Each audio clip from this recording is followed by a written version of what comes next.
இந்த ஒரு விஷயத்த யார்கிட்டையாவது சொன்னீங்கன்னா அந்த வார்த்தை உங்களுக்கே திருப்பி வந்து உங்களை தாக்கும். வார்த்தைக்கு மதிப்பு கொடுங்க. ஏன்னா வார்த்தைக்கு உயிர் இருக்குது. வார்த்தையை பயன்படுத்தும் போது கரெக்டாக பயன்படுத்துங்க. அப்போ தான் வாழ்க்கையில் உங்களுக்கு தேவையான அத்தனையும் அவர் செய்து கொடுப்பார். ஒரு அடியும் எடுத்து வைக்கணும். அதை எப்படி எடுத்து வைக்கணும்? கவனத்தோடு. சாய்பாவோட குழந்தைங்க நிச்சயமாக பெரிய வெற்றியை படைப்பதற்கான நேரத்தை நாலு காலம், மாதம், வருஷம், நொடி எல்லாத்தையும் சாய்பா குறிக்க போகிறார். ஆனால் நீங்கள் சரி என்று சொன்னால் அத்தனை விஷயங்களும் இனி உங்கள் வாழ்க்கையில் நடக்கும். இந்த மாதம் சிறப்பான மாதமாக அமையும்.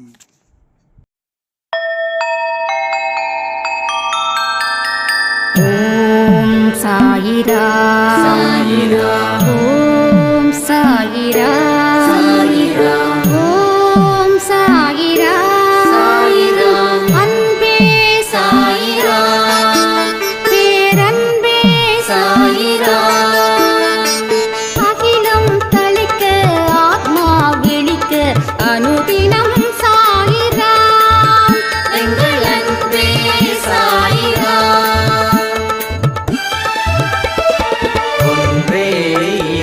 ஒன்றே பூமிக்கென்றும் சாயிரா, சரணம் சாயிரா, நன்றே செய்து வாழ்வோம், நாம் ஒன்றே செய்து வாழ்வோம், அன்பே சாயிரா.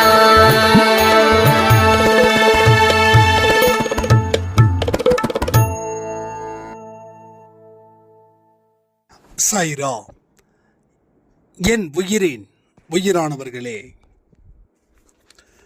ரொம்ப ரொம்ப ரொம்ப சந்தோஷமா இருக்கு.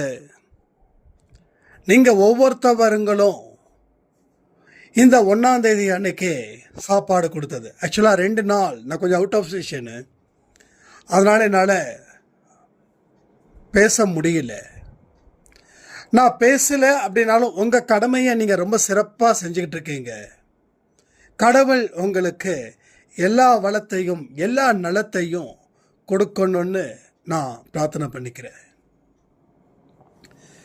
இந்த மாதம் எப்படி இருக்கும் அப்படின்னு ஒரு சாய்ராம் கேட்டிருந்தாங்க. நான் சொன்னேன், நீங்கள் எந்த மனநிலையில் எந்தெந்த வேலைகளை எப்படி சிறப்பாக செய்கிறீங்களோ அப்படிப்பட்டதாக இந்த மாதம் டெஃபினட்டாக இருக்கும். முயற்சி பலன் அளிக்கலை அப்படின்னா இன்னும் முயற்சி செய்யுங்க, பலன் அளிக்கும் அப்படின்னு நான் சொன்னேன். ஸோ கடவுளுடைய அனுக்கிரகம் நமக்கு இருக்கு. ஆனால் இங்கே என்ன தேவைப்படுதுன்னா முயற்சியும் ப்ளஸ் உழைப்பும், இந்த 2 இருந்தால் இங்கே மாபெரும் வெற்றியை நீங்கள் பெற முடியும். உங்கள் வாழ்க்கையில் என்ன நடந்தாலும் அதை நன்மைக்குன்னு நினச்சிக்கிட்டு செல்கிறவர்களுக்கு வாழ்க்கை மிகப்பெரிய சிவப்பு கம்பளத்தை போட்டு அது உங்களை வரவேற்கும். ஆனால் ஏதாவது ஒரு பிரச்சனை வந்துடுச்சுன்னா நான் நார்மலாக இருக்க மாட்டேன் அப்படின்னு சொல்கிறவங்களுக்கு ஒரே ஒரு பதில் என்ன தெரியுமா? வாழ்க்கையை சிறப்பாக மாற்றணும் அப்படின்னா இந்த தடை தாமதத்தை எந்த காரணத்தை கொண்டும் நீங்கள் கேர் பண்ணாதீங்க. நீங்கள் ஒவ்வொரு விஷயத்தையும் கேர் பண்ணும்போது உங்கள் வாழ்க்கை உங்கள் கைவிட்டு போகும். என்றைக்குமே பாருங்கள், நாம் சாதாரணமாக இருக்கும்போது எதிர்ப்புகள் குறைவு. நாம் ஏதோ ஒரு விஷயத்தை முயற்சி செய்யும்போது நமக்கு எதிர்ப்புகள் அதிகரிக்குது. ஏன் அதிகரிக்குதுன்னா, உங்களுடைய கர்மா நல்ல நிலைக்கு போகும்போது உங்களை பிடிச்சிருக்கக்கூடிய பீடைகள், உங்களை பிடிச்சிருக்கக்கூடிய தரித்திரங்கள் உங்களை தொல்லை பண்ணிக்கிட்டும் உங்களுடைய கவனத்தை அது நிச்சயமாக செதறி வேறு திசையை நோக்கி செல்லத்தான் செய்யும். நம்ம அடிப்படை அறிவுகளை புரிஞ்சுக்கிட்டா எவ்வளவு பெரிய கஷ்டமான விஷயத்தையும் நம்மால சரி பண்ண முடியும், நம்மால வெற்றியை உருவாக்க முடியும்.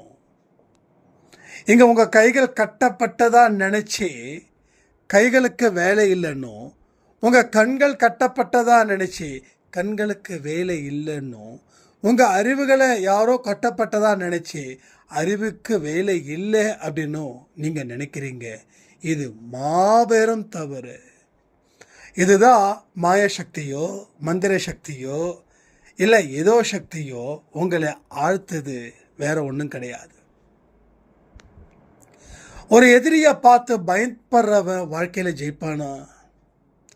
இல்லை ஒரு எதிரியை பார்த்து நிமிர்ந்து நிற்கிறவன் வாழ்க்கையை ஜெயிப்பானா? ரெண்டில் யார் ஜெயிப்பா? இங்கே எதிரிகள் அப்படின்றது நிச்சயமாக மனிதர்கள் கிடையாதுங்க.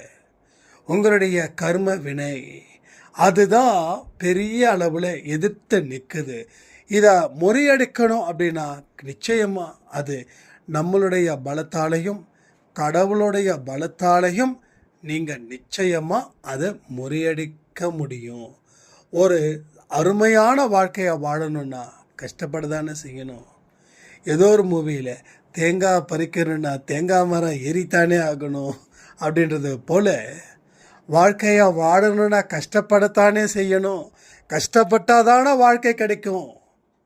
கஷ்டப்படாமல் எனக்கு கிடைக்கணும் அப்படின்னா வாழவே முடியாது. ஸோ வாழணும்னா கஷ்டப்பட தான் செய்யணும். ஆனால் அந்த கஷ்டத்தை கஷ்டமாக நினைக்க வேண்டாம், அது நமக்கு விடப்பட்ட சவால். என்றைக்குமே துன்பத்தில் இருக்கிறோம் அப்படின்னு நினைக்கிறது சரியா? இல்லை இந்த துன்பத்தில் இருந்து என்ன பாதுகாத்து எனக்குன்னு ஒரு வழியை ஏற்படுத்தி நான் என்ன சிறப்பாக மாற்றுவேன் அப்படின்றது சரியா? எது சரின்னு நீங்கள் கமெண்ட் பண்ணுங்க. அப்போது வாழ்க்கையில் உங்களை பார்த்து வியக்கணுமே பலர். அதுக்கு என்ன பண்ணுறது? எப்போ பார்த்தாலும் உங்களை காரி துப்பிக்கிட்டோம், எப்போ பார்த்தாலும் உங்களை திட்டிக்கிட்டோம், எப்போ பார்த்தாலும் உங்களை அசிங்கப்படுத்திக்கிட்டோம், எப்போ பார்த்தாலும் உங்களுடைய தன்மானத்தை குலைக்கிறதுக்கும் கெடுக்கிறதுக்கும் சில கூட்டம் இருக்கே. அந்த கூட்டத்துக்கு ஒரு பதிலடி கொடுக்கணுமா இல்லை வேண்டாமா? நீங்கள் சொல்லுங்கள். ஸோ பதிலடி கொடுத்தே ஆகணும். ஏன்னா நமக்கும் மானம் இருக்கு. நம்ம மானத்தை அவுத்து விட்டுட்டு வரல, இல்லை நம்ம மானத்தை பறக்க விட்டுட்டு வரல. நம்ம மானத்தை உயிரை விட நம்ம பெருசாக நினைக்கிறோமா இல்லையா? உயிரை விட ஒவ்வொரு மனுஷனும் தன்னுடைய மானத்தை பெருசாக நினைப்பான். பட் அந்த மானத்தை நாம மரியாதை கொடுக்கணுமா வேண்டாமா? மரியாதை கொடுப்பதற்கு தான் கடவுள் இவ்வளவு பெரிய துன்பத்தை கொடுத்துருக்காரு. இதில் இருந்து நீ மீண்டு வா, சவாலை சமாளி, முதுக காட்டி ஓடாத, நெஞ்ச நிமிர்த்து நில். உனக்கு தேவையான அத்தனை சக்தியையும் நான் உனக்கு தருகிறேன். வாழ்க்கையில் இன்னமும் சின்ன பசங்க மாதிரி நம்ம இருக்கக்கூடாது. அதையெல்லாம் தாண்டி வந்துட்டோம். பழிக்கு பழி தேவையில்லை. உன்னோட வாழ்க்கையில் உனக்கு தேவையானதை மட்டும் தேடு. உனக்கு என்ன தேவையோ அதற்காக மட்டும் நீ போராடு. உன் வாழ்க்கையில் நீ ஒரு அடியை எடுத்து வைக்கும்போது கண்ணை திறந்து எடுத்து வையே. கண்ணை மூடிக்கிட்டு வைக்கக்கூடிய ஒரு அடியும் உன்னை எந்த இடத்துலையும் எழுந்திருக்க முடியாமல் அது உன்னை தர்ம சங்கடத்தில் ஆழ்த்தும். சில நேரத்தில் அபாயத்துக்கும் அது அழைச்சிட்டு போகும். அப்போ இதெல்லாம் நம்ம யோசித்து பார்த்து நம்ம என்ன பண்ணணும்? அடி எடுத்து வைக்கணுமா? கண்ணை திறந்து அடி எடுத்து வைக்கணுமா? சரி, கண்ணை திறந்து அடி எடுத்து வச்சா மட்டும் சரியாயிடுமா? இல்லை, பாதுகாப்போட, அது ரொம்ப முக்கியம்.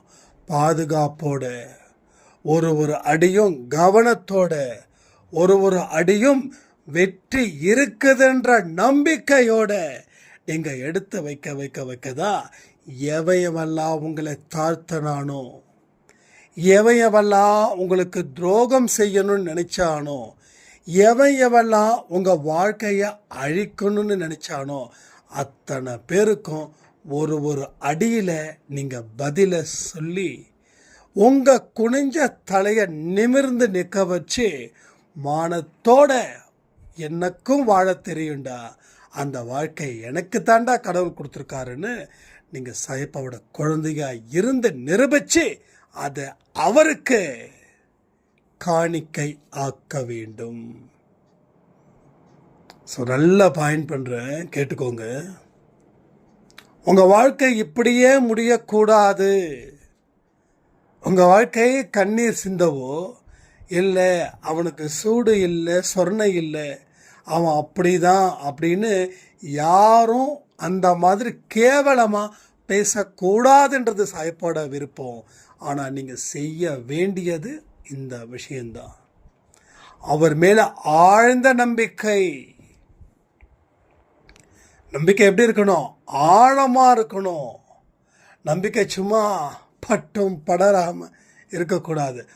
ஆழ்ந்த டீப் கான்ஃபிடென்ட். அந்த டீப் கான்ஃபிடென்ட் தான் உங்களுக்கு தேவை. அந்த டீப் கான்ஃபிடென்ட் என்ன பண்ணும்? மன உறுதியை அதிகரிக்கும். மனசில் ஒரு தைரியத்தை அது ஏற்படுத்தும். ஸோ இது எல்லாம் தான் வாழ்க்கைக்கு மிக முக்கியம். கடவுளுடைய அருளை நான் சொல்லிக்கிட்டே இருக்கேன் நிறைய பதிவில். நீங்கள் ஒரு அடியை எடுத்து வைக்கும்போது உங்களுக்கு அந்த அடி வலிக்கும். உங்களுடைய கண்களில் இருந்து வரக்கூடிய கண்ணீர் 10 மடங்குன்னா சாயப்பா கிட்ட இருந்து வரக்கூடிய கண்ணீர் 100 மடங்கு. ஆனால் ஏன் அவர் கையை கட்டி வேடிக்கை பார்க்குறாருன்னா, அந்த இடத்துல இருந்து மீண்டு வா. நீ தான் அந்த இடத்துல இருந்து மீண்டு வரணும். அந்த இடத்துக்கு நான் வர முடியாது. நீ அந்த இடத்த மட்டும் தாங்கி வா. தாங்கி வா. வலி இருக்கும், அதை தாங்கு. தடை இருக்கும், அதை தாண்டு. அதை தாண்டி நீ வா. நீ வந்ததுக்கப்புறம் உன்னோட கையை கோர்க்கும். அதற்கு அப்புறம் உன்னை எந்த இடத்துல கூட்டு போய் நான் உன்னை அழகு பார்க்க போகிறேன்றத வாழ்க்கையோட பின்பகுதியிலே உனக்கு தெரியும். அதுவரை பொறுத்திரு, அதுவரை காத்திரு. அது வரைக்கும் செயல்படக்கூடிய மனிதனாக நீ இருக்கணும். இருப்பீங்களா? நீங்கள் நிச்சயமாக இருந்தீங்க அப்படின்னா அவர் உங்கள் கையை கீழே போக மாட்டார். தாழ்ந்த இடத்துக்கு கூட்டு போகிறதுக்காக அவர் இவ்வளவு தூரம் எதிர்பார்க்கல. உயர்ந்த இடத்துக்கு, அதாவது இந்த இடத்துக்கெல்லாம் என்னால் வர முடியுமான்னு நினச்சிருக்கீங்க இல்லையா, அந்த இடத்துக்கு. தாழ்ந்த இடத்துக்கு இல்லை, எங்கே? உயர்ந்த இடத்துக்கு. எல்லோருடைய உள்ளத்திலும் ஜெயிக்கக்கூடிய குழந்தைகளாக இருக்கிற ஒரு இடத்துல அவர் உங்களை உட்கார வச்சு அழகு பார்ப்பார். அழகு பார்த்து கொண்டு இருக்கிறார். அதற்கு உண்டான காலத்தையும் அதற்கு உண்டான நேரத்தையும், எந்த நாள், எந்த மாதம், எந்த வருஷம், எந்த நொடி எல்லாமே அவர்கிட்ட இருக்குது. ஆனால் நீங்கள் எடுத்து வைக்கக்கூடிய அடியை பொறுத்து. நான் சொன்னேன் இல்லையா, இந்த அம்மா சொன்னாங்க, கேட்டாங்க இந்த மாதம் எப்படி இருக்கும்னா, எஸ் எப்படி இருக்கும்? எங்கேயும் கேட்டு தெரிஞ்சுக்க வேண்டாம். ஒட்டுமொத்த ரைட்ஸை உங்ககிட்ட அவர் ஹேண்ட் ஓவர் பண்ணிட்டாரு. இந்த பாரு, இந்த கேள்விக்கு எந்த பதில் தான். மொத்தமாக 10 கேள்வி தான்.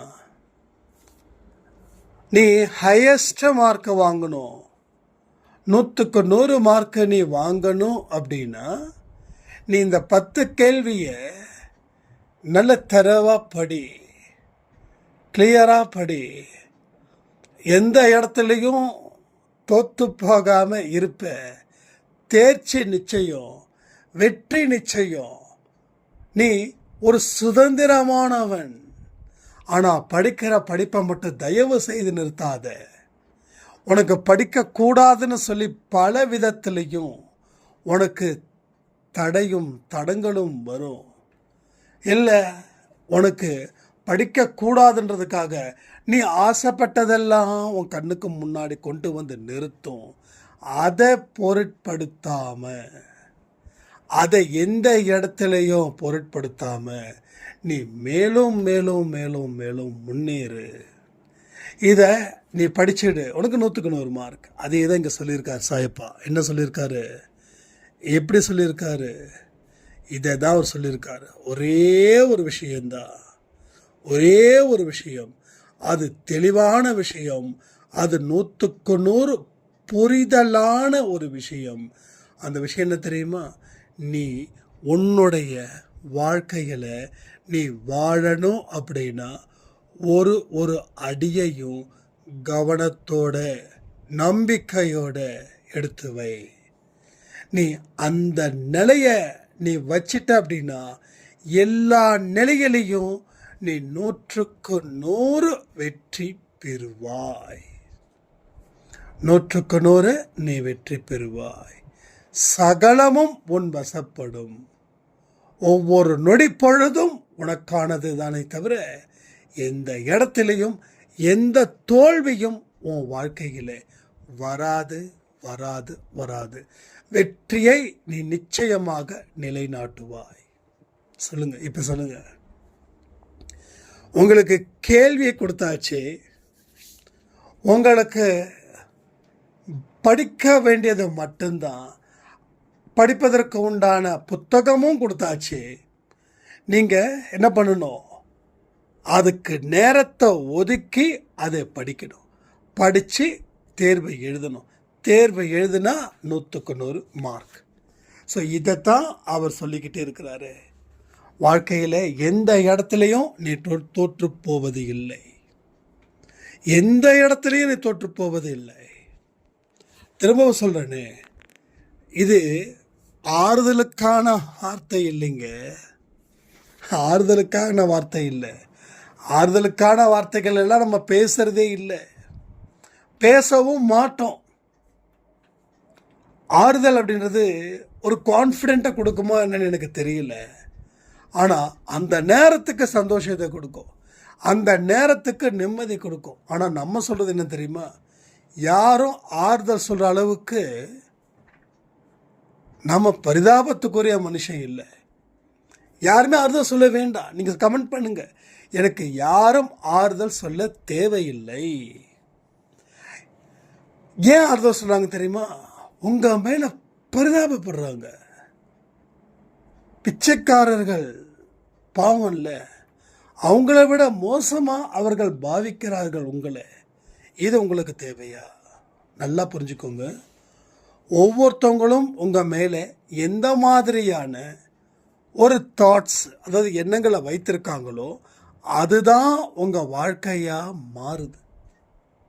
உங்களை பாவம் அப்படின்னு சொன்னாங்கன்னா நீங்கள் பாவம். நீங்கள் நல்ல ஸ்ட்ராங்கான ஒரு பர்சனாக இருக்கீங்கன்னா யூ வில் பி ஸ்ட்ராங். அப்போது ஒவ்வொருத்தவங்க வைக்கக்கூடிய வைப்ரேஷனும் நம்ம வாழ்க்கையை மாற்ற வந்த வழியில் அதுவும் முதல் வழி. அது ஒரு வழி இல்லை, அதுவும் முதல் வழி.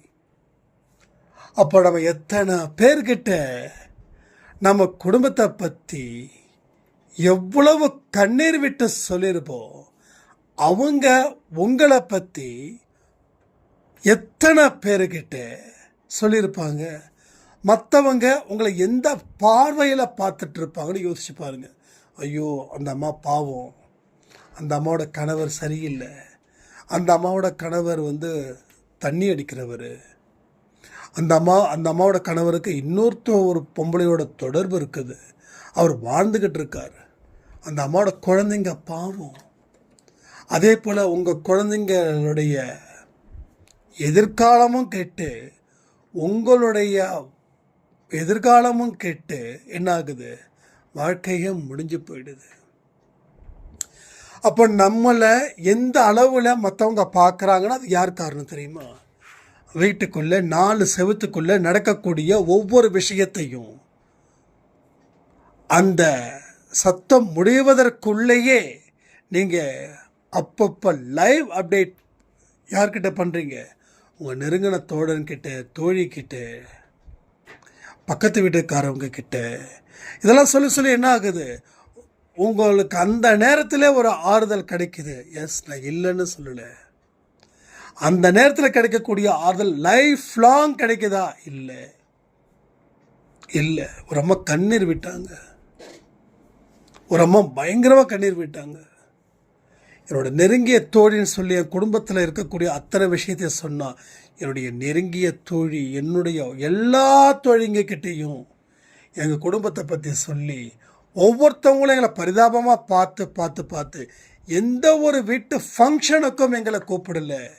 மனசு ரொம்ப பாரமாக இருக்குது, ஒதுக்கி வச்சுட்டாங்க. இதுதான் எல்லாருக்கும் நடக்கும். ஸோ நம்ம மேலே பரிதாபப்படவோ வேண்டாம், ஆறுதல் சொல்லவும் ஒருத்தவங்களும் வேண்டாம். எனக்கு ஆறுதல் சொல்ல என் தெய்வம் இருக்குது, என் அப்பா இருக்காங்க, எங்கள் அம்மா இருக்காங்க. வேற யாரும் ஆறுதல் சொன்னால் எனக்கு வேண்டாம் அப்படின்னு சொல்லி இப்போவே சொல்லுங்கள். யார் என்ன சொன்னாலும் சரி. எத்தனை விஷயத்த உங்கள் கணவரை பற்றியோ உங்கள் குழந்தைங்களை பற்றியோ ஒரு நெகட்டிவாக நீங்கள் சொல்லியிருக்கீங்கன்னோ, அத்தனை பேர் மறுபடியும் கால் பண்ணும்போது, இல்லை நீங்களாக வலுக்கட்டாயமாக போகும்போது, சாயப்பாவாலே என் குடும்பம் நல்லா இருக்குன்னு சொல்லுங்கள். சாயப்பாவாலே என்னோடய குடும்பத்தில் என்னோடய கணவர் நன்றாக திருந்தி கொண்டிருக்கிறார், என்னோடய குழந்தைங்களும் நன்றாக படிக்கிறாங்கன்னு சொல்லுங்கள். அவர் திருந்தில்லைன்னாலும் நீங்கள் சொல்லக்கூடிய வார்த்தைகள், அவர்கள் நினைக்கக்கூடிய அந்த தாட்ஸு ரெண்டும் சேர்ந்து உங்கள் கணவர் கண்டிப்பாக திருந்துவார். எழுதி வச்சுக்கோங்க, கண்டிப்பாக உங்கள் கணவர் திருந்துவார். அப்போ என்ன பாசிட்டிவ்? அப்போ எல்லாரையும் நேசி, எல்லாருக்கும் உதவி செய்யணும் ஒரு வார்த்தை இருக்குது. அப்போ நீ உன் குடும்பத்தில் இருக்கிறவங்கள நேசி, அவங்களுக்கு உதவி செய். எந்த முறையில் உதவி செய்யணும்? அவங்கள பற்றி வெளியில் கண்ணா பின்னு பேசாத. இதெல்லாம் சாய்ப்பாட ஸ்லாங்காக எடுத்துக்கோங்க. இது என்னோட ஸ்லாங் இல்லை, இது என்னோட ஸ்லாங் சத்தியமாக கிடையாது. எனக்குள்ளே இருந்து பேசக்கூடிய வார்த்தைகள் இதெல்லாம். சரிதா, வா போ, அது என்னோடய வார்த்தை சத்தியமாக கிடையாது. ஏன்னா நான் சின்ன ஒரு 10 வயசு ஒரு பொண்ணை பையனாக இருந்தால் கூட வாங்க போங்கன்னு தான் என்னால் கூப்பிட முடியும், கூப்பிட தெரியும். ரைட்டா? ஸோ அதை வச்சு தான் சொல்கிறேன். அப்போது இனிமேலாவது நம்ம குடும்ப ரகசியத்தை நான் ஒருவரிடமும் சொல்ல மாட்டேன். கமெண்ட் பண்ணுறீங்களா? அவருக்கு வாக்கு கொடுக்குறீங்களா? அவர்கிட்ட ப்ராமிஸ் பண்ணுறீங்களா? அவர்கிட்ட சத்தியம் பண்ணுறீங்களா? தில் இருக்கா? பண்ணுங்க. ஆனால் எகைன் எங்கேயோ சொல்லிடக்கூடாது. உங்கள் அம்மா உங்கள் அப்பா அவங்கக்கிட்ட சொல்லாமல் இருக்கிறது இன்னும் நல்லதுன்னு தோணுது. ஏன்னா அவங்கக்கிட்ட சொன்ன அவங்க என்ன பண்ணுவாங்க? அதை பாஸ் பண்ணுவாங்க. அதனால் யாருக்கிட்ட சொல்ல வேண்டாம். ஒருவேளை அவங்கக்கிட்ட முழுசாக உண்மை சொல்லனாலும் பரவாயில்லம்மா, இப்போது ஏதோ பரவாயில்ல, அதனால் பிரச்சனை இல்லை, கண்டிப்பாக முழுசாக திருந்திடுவார நம்பிக்கை இருக்குது, கொஞ்சம் கொஞ்சமாக திருந்திக்கிட்டு வராரு, கொஞ்சம் கொஞ்சமாக குடும்பத்து மேலே அக்கறை எடுக்கிறாரு அப்படின்னு சொல்லுங்கள். அப்படின்னு தான் சொல்லணும். ஏன் அப்படி சொல்லணும் அப்படின்னா, ஒன்லி ஒன் ரீசன். அவங்க உங்கள் கணவரை முழுசாக நம்பணும், உங்கள் கணவருக்கு தேவையான மரியாதையை கொடுக்கணும். உங்கள் கணவர் நல்லா திருந்துறாருன்னு அவங்க மனசை நம்பிக்கை வந்துடுச்சுன்னா அந்த ஒரு எண்ணங்களும் ஒரு வெற்றிக்கு உண்டான படிக்கட்டாக மாறும். புரியுதா உங்களுக்கு? ஸோ இனிமேலாவது நம்ம இந்த இடத்த நம்ம ஸ்ட்ராங் பண்ணுவோம். இன்னும் பல விஷயத்தை நம்ம தொடர்ந்து பேசிட்டு தான் இருக்கோம். ஸோ அதனால் அன்பை சாய் குடும்பத்தில் என்றைக்கும் எப்பயும் சந்தோஷமும் சீரும் சிறப்பும் பெற்ற குழந்தைகளாக நீங்கள் மாறுவது நிச்சயம் நிச்சயம் நிச்சயம் சொல்லி இந்த பதிவை நான் முடிக்கிறேன். ஜெய் சாய்ராம்.